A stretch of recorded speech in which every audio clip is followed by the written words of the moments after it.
Hey everyone, it's Kyle, Azora Hype.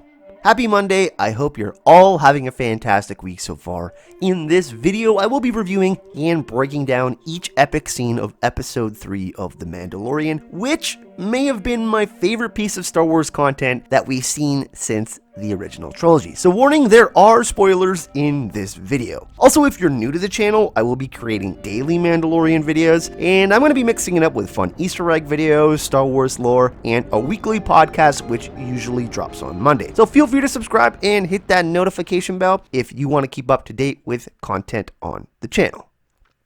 Chapter 3, titled The Sin, was simply put amazing. I very much enjoyed chapters 1 and 2, but I really think that this particular episode presented everything that we love about the Star Wars universe. The first 2 episodes didn't offer a ton in the way of character development, as we were still being introduced to the world, the different factions, and what's at stake in this part of the galaxy. However, Chapter 3, which is directed by Deborah Chow, who will also direct the Obi-Wan series with Ewan McGregor, certainly delivered the character development, the Star Wars mythos, and the epic action that we've been waiting for. We see the Mandalorian receive a large payment of Beskar steel from the client in exchange for Baby Yoda. But that doesn't mean the Mandalorian doesn't feel guilty, as he questions what will happen to this child. We can see the tensions rise when this happens, as we find out from the client that asking questions after receiving payment is actually forbidden from the Bounty Hunters Guild, and it's stated within their code. What are your plans for it?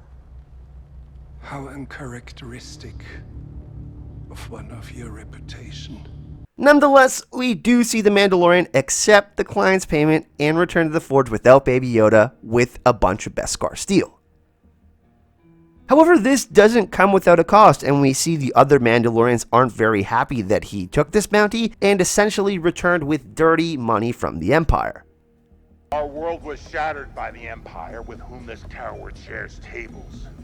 We begin to learn a little bit more about the Purge as we witness the brutal murder of the Mandalorian's parents and the citizens of Mandalore, but in greater detail in another flashback. The first 2 episodes hinted that the Mandalorian had a tragic history as a child, establishing a clear connection between himself and Baby Yoda. But even though the Mandalorian is faceless in a sense, and we can't see his emotions on his face, we learn much more about his heart and what's running through his mind. One of the reasons why I really enjoyed this episode so much is because we get to see the higher standard of ethics from the Mandalorians. We get to see that they are actually united in the common cause of restoring their people. And while the Mandalorian is being confronted by his peers, we learn that they've been driven underground and forced into hiding since the Purge. These are the spoils of the Great Purge. The reason that we live hidden like sand rats. Now, it's not clear if this is the same Purge as Order 66, which wiped out most of the Jedi, but there are strong similarities in how they are described and in how both factions are in hiding. I also really loved when the Mandalorian rejected the idea of taking the Mudhorn as a signet because it wasn't an honorable kill. And I can't help but wonder, since we were shown the symbol of the Mythosaur again for the second time in 3 episodes, if we might get a battle between the Mandalorian and the Mythosaur in the second half of this season. After the Mandalorian gets his upgraded armor, we see that he returns to his ship, the Razor Crest. And this is when he notices that the knob is missing from his shifter and decides that he simply cannot leave Baby Yoda in the hands of the Empire.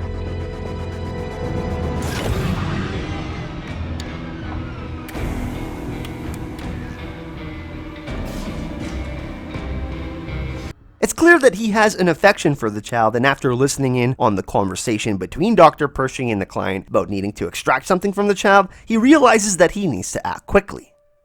What I found really interesting about this could be an indication that the Empire want to remove the midichlorians or the Force from the child for some sort of nefarious reason. And I have my suspicions that this is actually related to Emperor Palpatine and will be revealed later on in the season.